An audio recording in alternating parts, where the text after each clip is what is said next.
Obrigado por ter vindo. E hoje, então, nós vamos iniciar o primeiro encontro. Nós vamos estar falando sobre a Gênese, né? E eu pergunto para vocês, o que é Gênese? Princípio. Na verdade, a Gênese do grego, criação. Então, é o início, é a criação. E é isso que a gente vai procurar entender hoje. Como se dá a criação através da visão mais ampliada, né, além da ciência. A visão da religião de mãos dadas com a ciência. É isso que a gente vai estar olhando.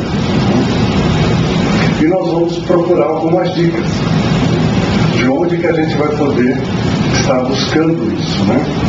E a nossa referência inicial para nós estarmos fazendo isso, esse estudo é Moisés.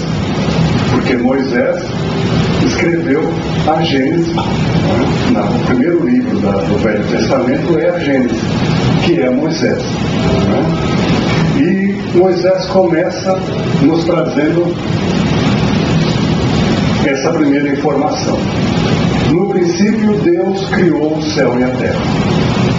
Então nós já temos aí a primeira informação com relação à criação. Quem fez a criação foi Deus.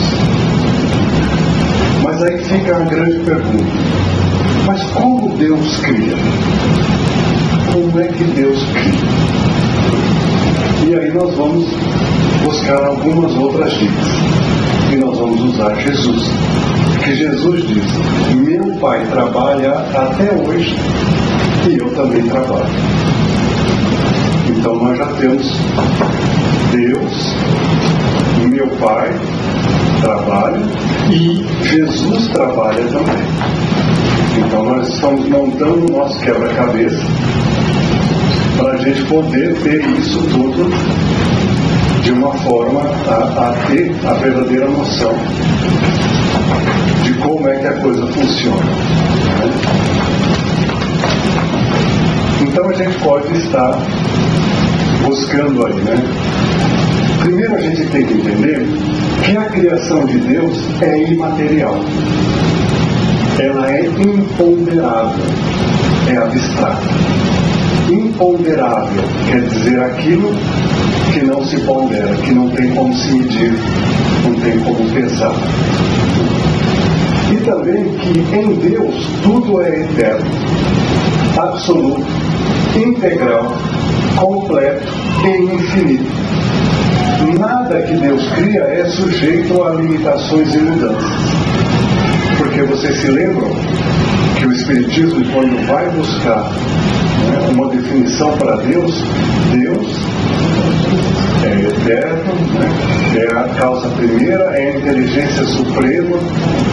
Se Deus é supremo em justiça, Ele é supremo em tudo, Ele não pode estar sujeito a mudanças. Porque se Ele é a perfeição máxima, se Ele muda, é sinal de que não estava bom. E se não estava bom, não é perfeito. Então tudo que Deus cria não está sujeito a mudanças. E o mundo físico é sujeito a mudanças?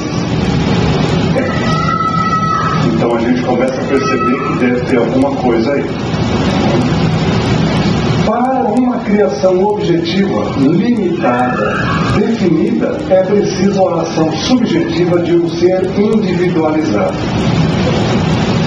Então o que nós estamos querendo dizer? Olha, se Deus é perfeito, absoluto, e se este mundo é sujeito a tantas mudanças, então Deus deve utilizar de indivíduos para trabalhar junto com Ele. E são esses indivíduos que vão trabalhar na matéria. Deus não chega a esse nível, porque Ele é perfeito. Tudo que Ele cria é perfeito. Não é sujeito à evolução, à mudança. Então a criação só pode ser feita por indivíduos. Por isso que Jesus disse lá atrás que o meu Pai trabalha e eu também. E eles trabalham juntos. Então é preciso um ser dotado de poderes espirituais necessários a transformar o pensamento divino em coisa visível, concreta e material. Então aí que nós começamos a entender o que é o Cristo. O que é o Cristo? O Cristo é aquele espírito que já atingiu um nível de evolução tão alto, mas tão alto, que toda vez que Deus pensa, ele capta o pensamento de Deus e ele executa. Dá uma pausa aí.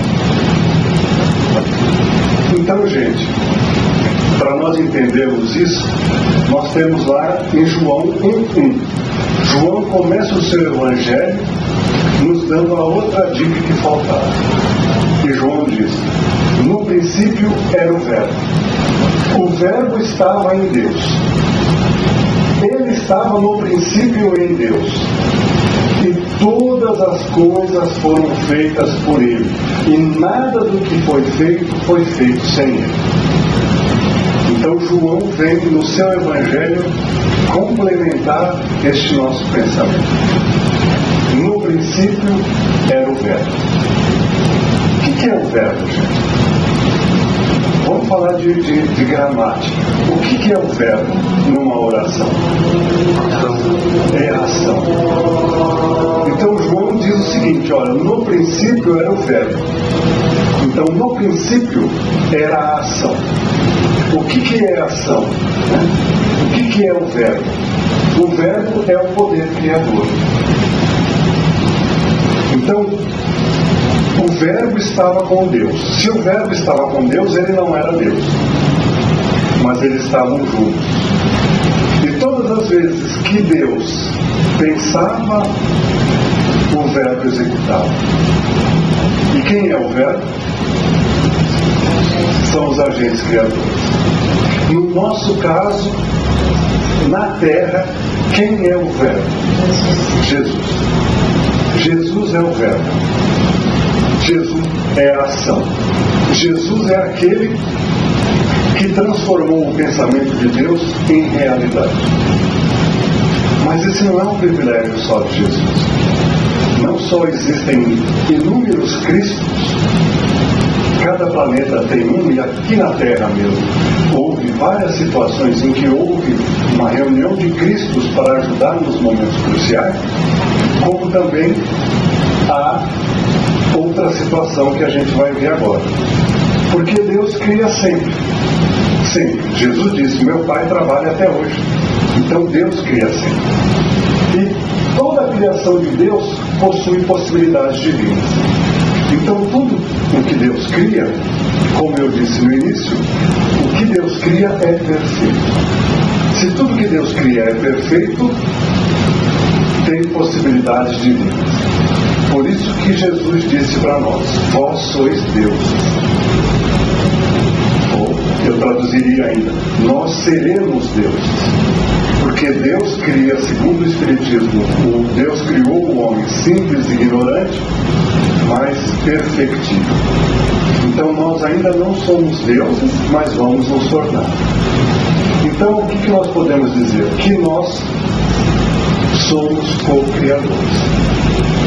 Só que Emmanuel, ele fala no co-criador em campo maior, que é Jesus, que cria planetas, que cria toda a vida na Terra, através da ação. E nós somos co-criadores em plano menor, porque nós criamos através do nosso pensamento, nós criamos vida, nós criamos numa escala muito menor do que a escala do Cristo. Mas estamos ensaiando. Essa possibilidade que Deus nos dá é a possibilidade da gente ir treinando para um dia construir em escala maior. Porque nós seremos deuses. Jesus deixou isso muito claro para todos nós. E nós temos que ter certeza disso. Não é? Então, qual é o campo de ação dos Cristos?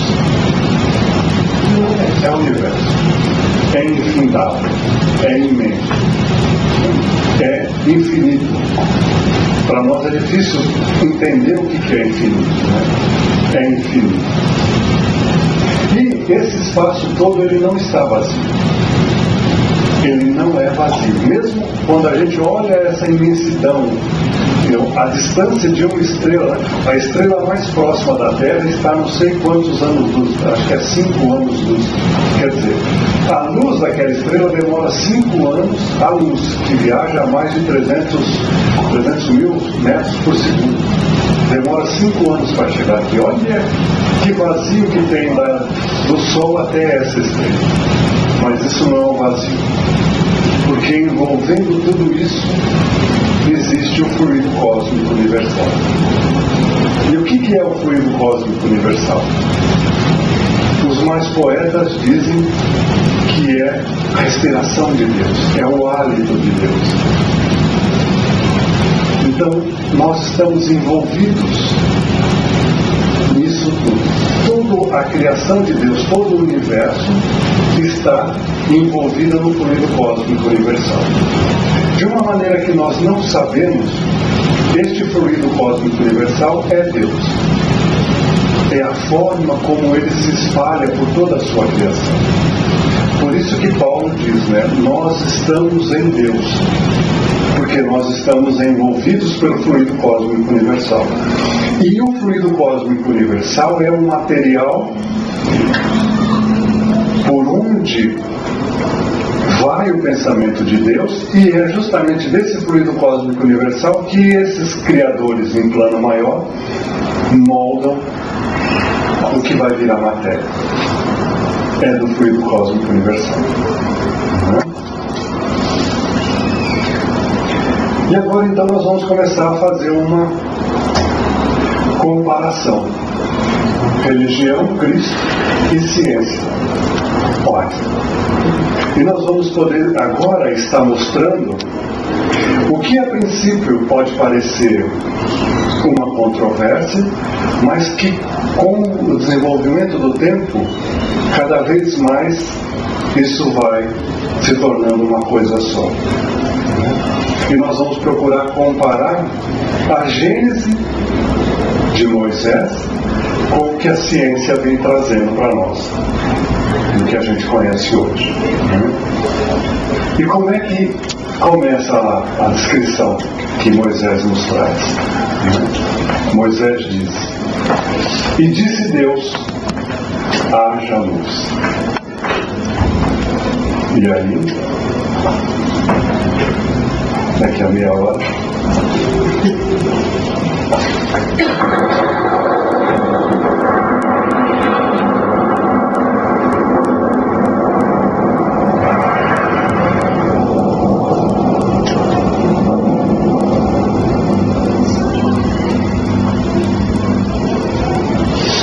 e houve luz. Isso é a Gênesis 1:3. E aí o Espiritismo vem começar a nos explicar.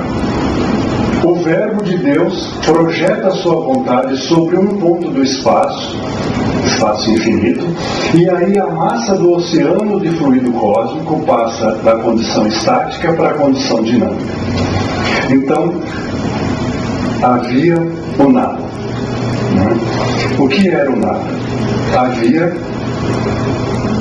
o fluido cósmico em estado estático, estacionário. Se não há movimento, não havia tempo, não havia a percepção de nada. E aí Deus, através do seu pensamento, disse: haja luz. E os seus agentes, o Verbo de Deus, captando o pensamento de Deus, projetou o seu pensamento naquele ponto do fluido cósmico, e de estático começou a ser dinâmico. Os cientistas chamam isso de Big Bang. Então, daquilo que era parado, que era nada, que não havia tempo, não havia espaço, começou a haver o dinamismo, começou a haver o movimento. E segundo a ciência, isso se deu através de uma explosão. A ação do Verbo sobre os elementos potenciais, criando um movimento, o calor e a luz. E o tempo. porque aí começou a contagem do tempo. E Deus chamou a luz dia, e as trevas chamou noite. E foi a tarde e a manhã do primeiro dia. Logo em seguida, e disse Deus: haja uma expansão no meio das águas, e haja separação entre águas e águas. E fez Deus a expansão e fez a separação entre as águas que estavam debaixo da expansão e as águas que estavam sobre a expansão. E assim foi. Gênesis, capítulo 1, de 6 a 7. E de novo nós temos o pensamento de Deus e o Verbo, que fez um apelo a um ponto onde os espíritos superiores encarregados das construções cósmicas passaram a regular essa massa que explodiu, esse fluido cósmico que começou a ser dinâmico, a ter movimento, né? Condensando-a e fazendo-a girar em torno de um núcleo central. E aí o movimento foi se acelerando cada vez mais. Cria-se um estado gasoso que forma uma nebulosa. Acentuando o seu processo de condensação, eleva-se a aceleração até o ponto de ruptura, havendo fragmentações que passam a ter órbitas em torno desta nebulosa central. E assim que começou a surgir as galáxias. Houve um movimento daquilo tudo, né? Esse movimento começou a ter aceleração cada vez maior, e desta aceleração cada vez maior começou a haver fuga, a haver rupturas. E dessas rupturas começaram a sair as galáxias. Isolados e menores, acelera-se a condensação e giram com velocidades crescentes em torno do próprio eixo até que entram em combustão interna. E todo o espaço em torno da nebulosa se acende em luzes. E é assim que se formam os sistemas planetários. Dessas galáxias, pelo mesmo processo, o movimento se torna cada vez mais acelerado e vai soltando partes daquele complexo, e essas partes, as partes que são maiores, pela força do seu giro, há uma pressão, há uma gravidade tão grande que o seu núcleo entra em combustão e eles se tornam os sóis. As partes menores não têm a força de gravidade tão elevada e aí não chega ao ponto de haver combustão interna, devido à sua massa menor. E, consequentemente, eles não entram em combustão e se tornam planetas. A moderna astronomia, ela nos diz hoje que faltou pouco, muito pouco, para que nós tivéssemos, no sistema solar, um sistema binário. O que é um sistema binário? É um sistema que tem dois sóis. Por quê? Porque Júpiter, ele tem uma massa que está um pouquinho só abaixo da massa limite para que a força gravitacional se tornasse tão intensa que ele entraria em combustão. E aí nós teríamos o Sol e mais Júpiter como o Sol. Aí a coisa seria bem diferente. Mas como ele está um pouco abaixo, nós não temos um sistema binário. Só temos um Sol. Mas isso pode vir a acontecer? Não, porque ele não vai crescer de massa. Então, não, ele não atingiu o limite. Isso foi na formação, quando a nossa galáxia, né, se desprendeu, o nosso sistema planetário se desprendeu da galáxia e houve a fragmentação. Se Júpiter tivesse absorvido um pouco mais de massa nessa ruptura, ele poderia ser um Sol e nós teríamos um sistema binário. Tem vários aí, pelo espaço ao fora. E os espíritos construtores formam uma camada fluídica de proteção, e sob ela os espíritos criadores de formas transformam os germes de vida de todos os seres que vão evoluir naquele órgão. Agora nós já estamos chegando na Terra. Então, da massa que iria formar a Terra, porque ainda estava indefinida, ainda era uma massa ali, Os espíritos construtores das formas, eles já criam uma camada protetora espiritual, não é visível, e essa camada protetora vai envolver todo o protoplaneta, né, que seria a Terra no futuro, e ali, nesta camada, ficam os germes, ficam no plano espiritual, né, as sementes das futuras vidas que vão existir naquela Terra, no nosso órgão. E elas estavam ali, né, no plano espiritual, envolvendo uma Terra ainda incandescente, uma Terra que ainda era muito quente, não havia sido solidificada a crosta. Então vocês imaginam quando há aí um vulcão que expele o magma para fora, era assim que era toda a crosta da Terra, era aquilo. Ainda não havia resfriado, porque era uma coisa muito recente. Era muito calor, muita energia. Os gases da combustão interna sobem por expansão natural, mas são detidos pela camada de proteção. E ao contato com o frio exterior, caem em forma de chuvas, esfriando a superfície, e quando eles vêm, eles vão trazendo para a Terra os germes que estão ali naquele plano espiritual envolvendo a Terra. Isso foi um ciclo. Dizem os espíritos que acompanharam Jesus nessa época, que no princípio a Terra ainda era tão quente que a chuva não chegava a tocar a Terra. Então a água evaporava, ia lá para cima, lá o frio era muito intenso, ela condensava, caía, mas antes de atingir o solo, o calor era tão intenso que ela já evaporava. E iam de novo, e esse ciclo foi se repetindo, e pela sua repetição, gradativamente foi esfriando toda a crosta terrestre e foi criando condições para que essa crosta se solidificasse através do esfriamento. E aí a Terra foi ficando com essa camada mais resistente, aonde, graças a Deus, a gente caminha hoje. E chamou Deus a expansão céus, e foi a tarde e a manhã do segundo dia. A ciência chama esse período de era primária, pré-cambriana. E aqui a Terra ainda não solidificada, a Terra ainda incandescente, antes de entrar nesse processo. Isso foi mais ou menos há 2.500 milhões, entre 2.500 milhões e 3.000 milhões de anos. É tempo a chuva.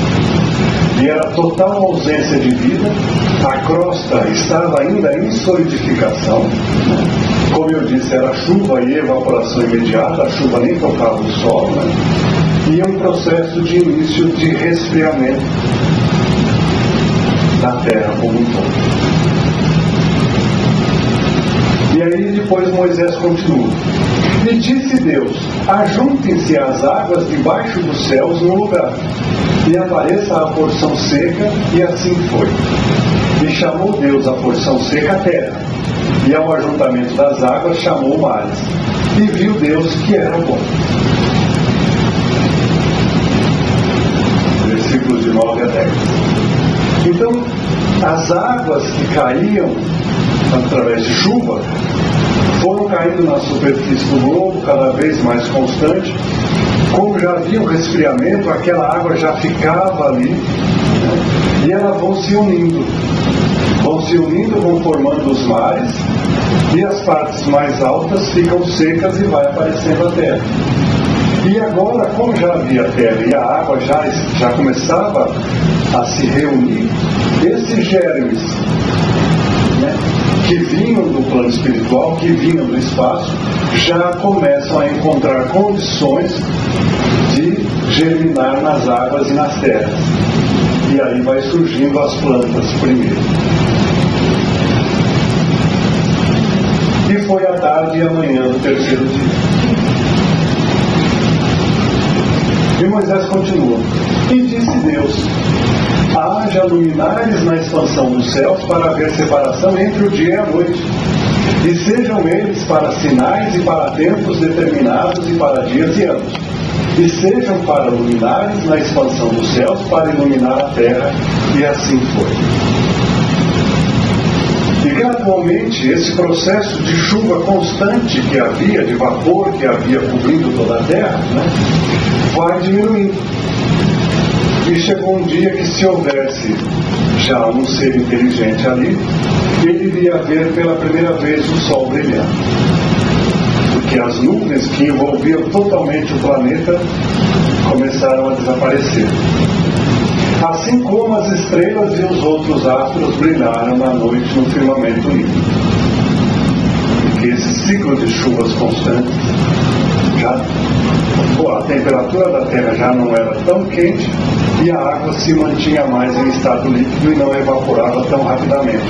E, consequentemente, não formava aquelas nuvens. E foi a tarde e a manhã do quarto dia. E de novo a ciência vem nos chamar essa época de era de transição, que é a paleozoica. E eles dizem que é mais ou menos 600 milhões de anos atrás. E nessa época paleozoica começam a aparecer os invertebrados, os moluscos e corais no mar, né? Começam a aparecer os primeiros vertebrados aquáticos, os peixes e anfíbios. E na terra começam as samambaias, os pinheiros e os cedros. Só que a gente pensa assim, né? Vocês gostam, não é negócio de samambaia, né? Bonita, né? Mas sabe como é que era a samambaia nesse tempo aí? Cada folhinha de samambaia, cada folhinha daquelas, assim, bem várias, assim, eram 5, 6 metros de altura. Cada folhinha. Porque o clima naquela época era propiciado a isso. E esses pinheiros e cedros eram imensos, gigantescos. Eram gigantescos. E aí Moisés nos diz: e disse Deus, produzam as águas abundantemente répteis de alma vivente, e voem as aves sobre a face da expansão dos céus. E com o resfriamento torna-se possível o surgimento de animais marinhos, já maiores, mais bem organizados, dos répteis e das aves, nessa sequência. Os animais marinhos, que depois gradualmente vão se tornando anfíbios. O anfíbio é aquele que respira tanto na água quanto na terra. Depois, gradualmente, os anfíbios vão se tornando répteis, que aí ficam só na terra. E depois esses répteis, através de esforço e através de evolução, vão adquirindo penas e desenvolvem os membros superiores de forma diferenciada, que se transformam em aves. Essa foi a sequência. E foi a tarde e a manhã do quinto dia. E aí a ciência chama esse período de era secundária, a Mesozoica. E é nessa época, aproximadamente há 200 milhões de anos atrás, que aparecem os primeiros vegetais com flores. Porque antes desse período, né, não havia sementes ainda, não havia vegetais que tinham flores e não havia fecundação dessa maneira através de flores, né? Começam a surgir realmente as aves, os répteis, e começam a aparecer os primeiros mamíferos. E Moisés continua: e disse Deus, produza a terra alma vivente conforme a sua espécie, gado e répteis e feras da terra conforme a sua espécie. E assim foi. E ele disse mais: façamos o homem à nossa imagem, conforme a nossa semelhança, e domine sobre os peixes do mar, e sobre as aves do céu, e sobre o gado, e sobre toda a terra, e sobre todo o réptil que se move sobre a terra. E viu Deus tudo quanto tinha feito, e eis que era muito bom. E foi a tarde e a manhã do dia sexto. E aí, a estabilização da superfície, o surgimento dos mamíferos, inclusive o homem.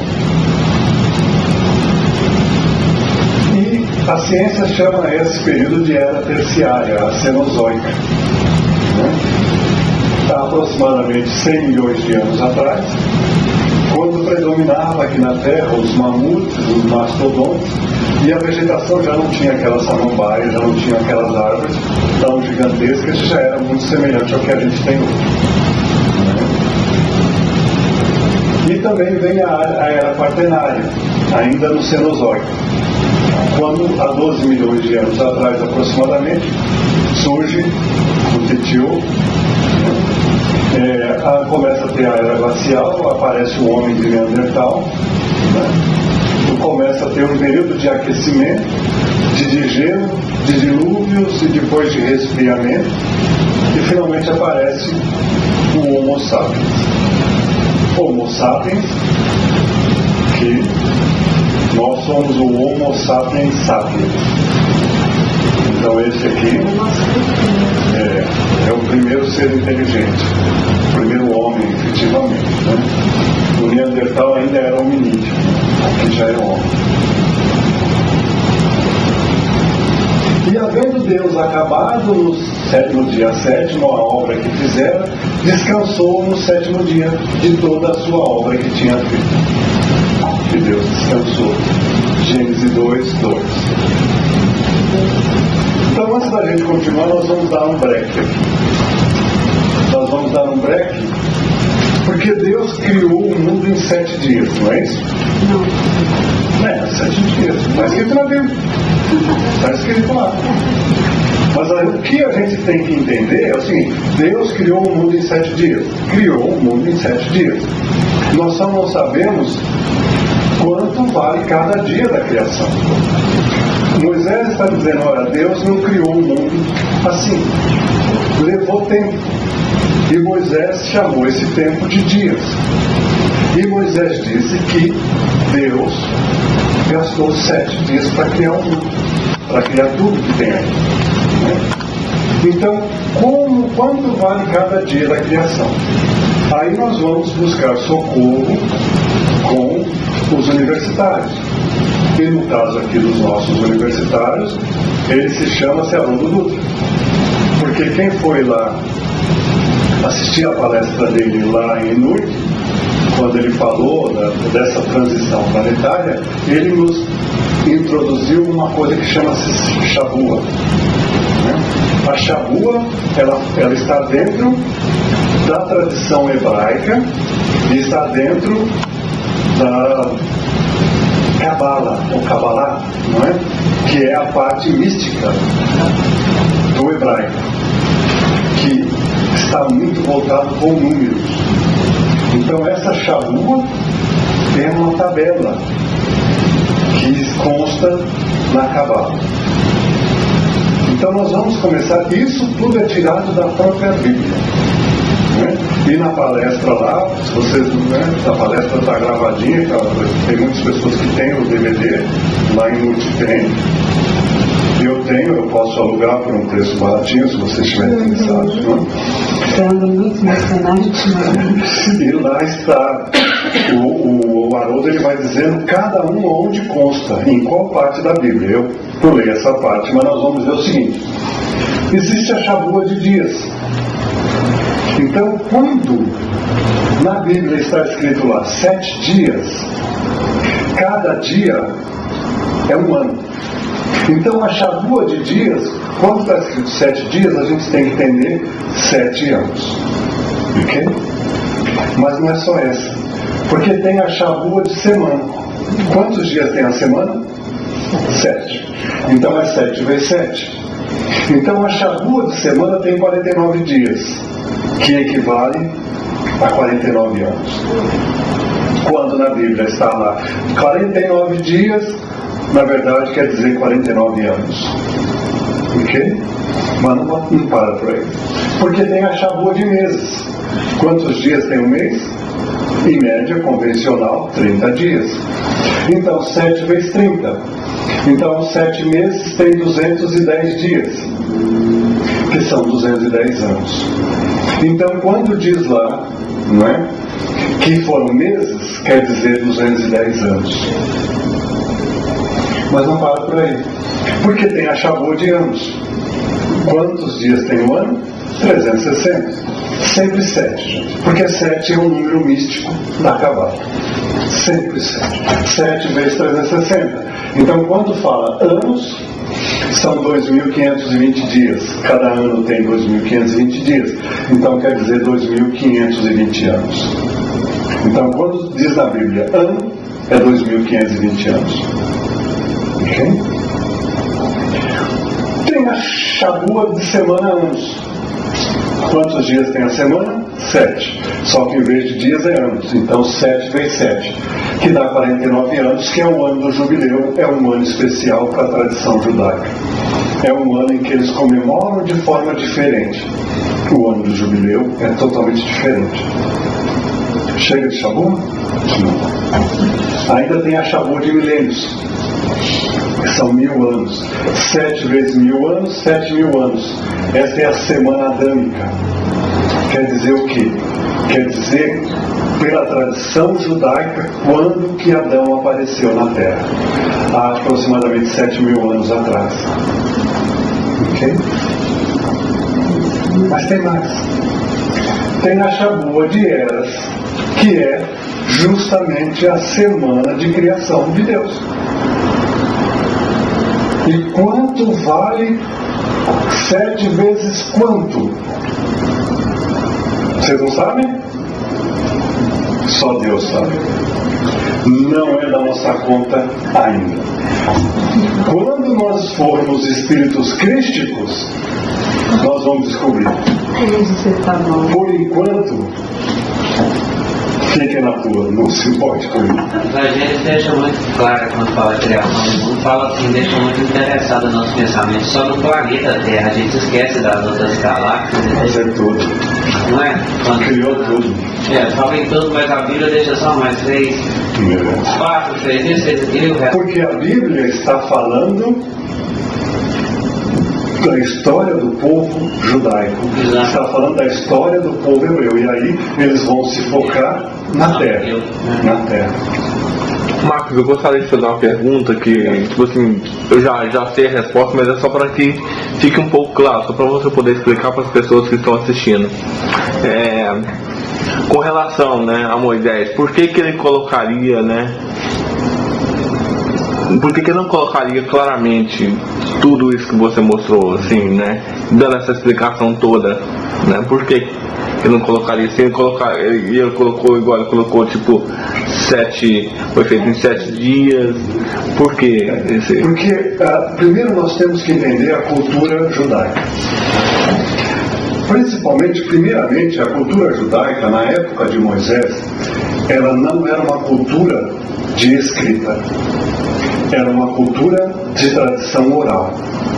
Então, toda essa história, ela se passa oralmente. Na época de Moisés, a única coisa que efetivamente é escrita foram os 10 mandamentos. O restante tudo era uma tradição oral. Okay? E a tradição oral, pelo próprio costume do povo, para que você consiga transmitir aquela ideia e aquele ensinamento, qual era a melhor forma de você ter certeza de que as pessoas não iam se esquecer daquilo? É contar história. Então você vai usar alegorias, você vai usar histórias, porque é uma maneira concreta de que você se assegure de que as pessoas vão se lembrar daquilo no futuro. Então, não só Moisés, mas se você for observar, Jesus também eram excelentes contadores de história. Porque era assim o hábito. Para você transmitir oralmente todo aquele conhecimento, se você fosse, querer explicar e ensinar as coisas do jeitinho que deveria ser, ninguém ia lembrar de nada. Então Moisés contava histórias, porque era a tradição, né? Era a tradição. A própria lei judaica, ela é dividida em 2 partes. O Torá, que é a lei escrita, e o Misná, que é a lei falada. É a interpretação falada, é como você... E o Misná, ele não é escrito, ele é oral, ele é transmitido, né? E muita coisa que está no Misná não está no Torá, mas era a tradição. Hoje já está escrito, o próprio Misná ele é escrito, mas na época de Moisés e de Jesus não, era tudo oral, se ensinava. Então por isso que se usava muito dessas figuras, destas formas alegóricas para poder transmitir todo esse conhecimento, E a Cabala também estava ali, envolvida nisso tudo, porque você tinha que dar um certo ar de misticismo. Isso vinha desde a época dos próprios egípcios. Não se esqueçam que o povo judaico viveu mais de 40 anos cativo, 40 não, muito mais, cativo do povo egípcio. Moisés foi educado por egípcios. Moisés cresceu como filho, nós vamos ver no decorrer do curso, ele foi adotado pela irmã do faraó. Ele teve toda uma cultura egípcia. Então todo aquele misticismo, tudo aquilo, Moisés trazia muito daquilo. Por isso até os 40 anos em que o povo ficou vagando pelo deserto, para que toda aquela cultura egípcia, todo aquele misticismo fosse perdido. Então era necessário assim. E também Moisés não sabia de tudo, Nós até hoje não sabemos quanto vale isso aqui. Moisés também não fazia a menor ideia. Ele só sabia que não foi de uma hora para outra, e que levou tempo, e ele chamou isso de 7 vezes alguma coisa que só Deus sabe quanto tempo tomou. Porque Deus também não é sujeito ao tempo. O tempo é um fator só nosso, Tá certo? Bom, você disse aí que o ano tem 360 dias. Para nós agora o ano tem 360 dias. Nós estamos falando da tradição judaica. Sim, naquela época os anos não eram contados dessa maneira também. Não, ele já tinha o calendário, porque... era menos tempo. Parece que... Mas na tradição judaica ele já trabalhava muito em cima e depois também. Porque isso também nós estamos falando, muitas coisas dessas foram discutidas depois, e aí se fizeram referências com relação para tentar entender o que eles se falavam naquele tempo. Então muito do que o Haroldo trouxe aqui são coisas que não são do tempo de Moisés. Mas se você for checar na Bíblia, você vai perceber que há uma coerência, e aí ele faz as referências lá onde está escrito e como se chegou a essa de que tanto tempo demorava tanto, 1260 e tudo, esses ciclos. Essa matemática. Tem tudo lá, está tudo explicado lá, A palestra é de 2 horas. Então, quem quiser ver... Não é aquele que ele trouxe para... Você foi, você está lá. Você está até no filme. Aparece você lá. Tudo isso aí, essa parte toda eu puxei de lá. Ok? E Deus viu que tudo que tinha feito era bom e descansou. Olha que bonitinho, tá vendo? Deus foi lá para a cama, deve ser uma cama bem grande, E Deus foi descansar, foi cochilar. A gente também não sabe o tempo, porque o tempo ali dele é diferente do nosso, a gente não sabe. Mas ele pôs o despertador, ele pôs o relógio para despertar, e a gente não sabe a que hora. Então, o que quer dizer com Deus foi descansar? Isso também é um simbolismo, é simbólico. Deus foi descansar deste mundinho desprezível aqui. Mas Jesus deixou muito claro: Deus trabalha até hoje. Deus não descansa. Então Deus foi criar para outro lugar, porque aqui ele viu que era bom e ele já não precisava, aqui já podia caminhar com seus próprios pés. O nosso desencarne, passando para nossa outra vida, não tem necessidade de descanso, tem? Porque o espírito não é nada. O descanso ele é necessário só para o plano encarnado. A matéria. Nós como espírito não precisamos dormir, não precisamos descansar. Nós não estamos sujeitos a isso. Com certeza. Já pensou no se cansar? É uma maravilha, Então, gente, é uma estabilização das coisas e início do trabalho humano. Que trabalho, irmãos? nossa evolução. Então, quando Moisés diz que Deus foi descansar, Deus quis dizer assim, ó, agora é com vocês. Agora é com vocês. Está na mão de vocês. Né? Então aí a gente vai simbolizar dessa forma. Né? Deus nos criou e nós saímos lá de cima da perfeição. E aí a gente mergulha na terra, na matéria. Isso é a nossa involução. Nós saímos lá de cima, que é Deus, que é a perfeição. Deus nos cria, nos pensa da mesma forma e nós somos uma fagulha de vida. Né? E essa fagulha mergulha na matéria. E na hora que a gente chega na matéria, o que a gente faz? A gente começa, através do nosso próprio esforço, o caminho de volta, que é o caminho da evolução. Só que se a gente fosse assim, seria muito bom. Maravilha, né? Rapidinho a gente subia, mas a gente vai assim, ó. E tem uns que não é nem assim, né? Vai lá, patina, enfim. Né? Então este é o nosso trabalho. Então quando Deus descansou, significa, ok, agora eu vou esperar vocês voltarem para os meus braços. E esse é o nosso caminho. Nós chegamos na matéria e nós temos que voltar para os braços do Pai. E nós trazemos um GPS implantado de fábrica dentro de nós, que vai nos levar diretamente a Ele. Não importa quanto tempo demora. Você sabe qual é o nome do GPS? Consciência. Por isso que está lá no livro dos Espíritos, onde Deus gravou as leis, as suas leis, na consciência. Então a consciência é o nosso GPS. Ali ele instalou o chipzinho, figurativamente, que vai nos fazer percorrer esse caminho de volta. É inevitável.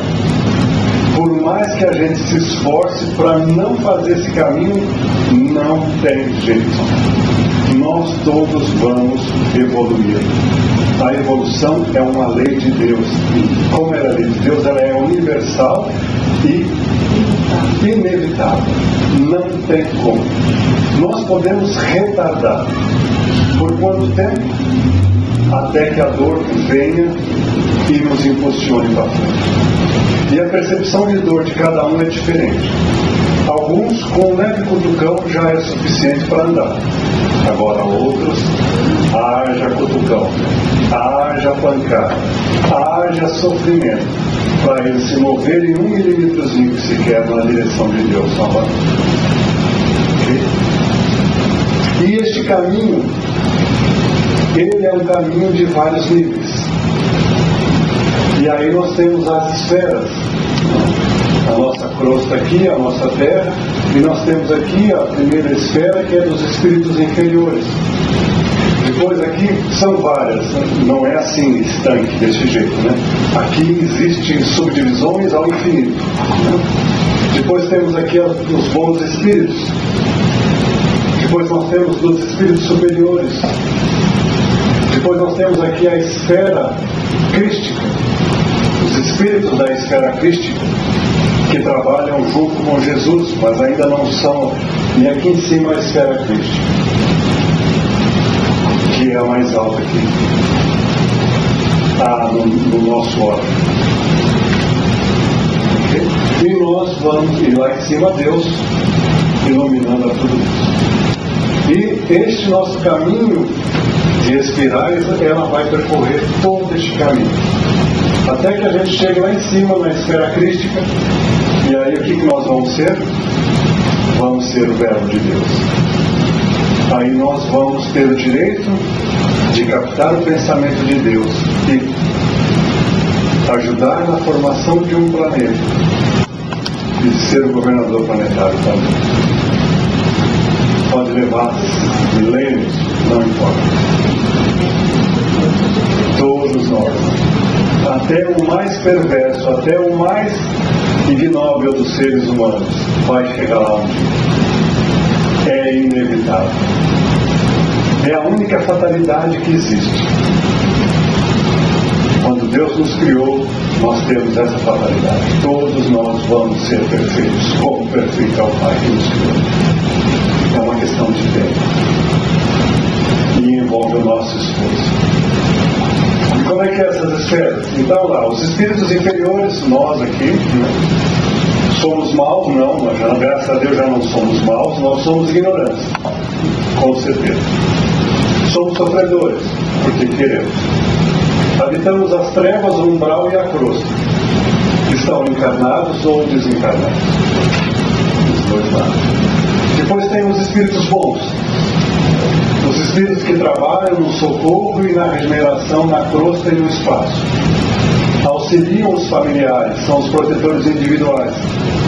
Por falta de nomenclatura também, às vezes em quando a gente chama ele de anjos. São os bons espíritos.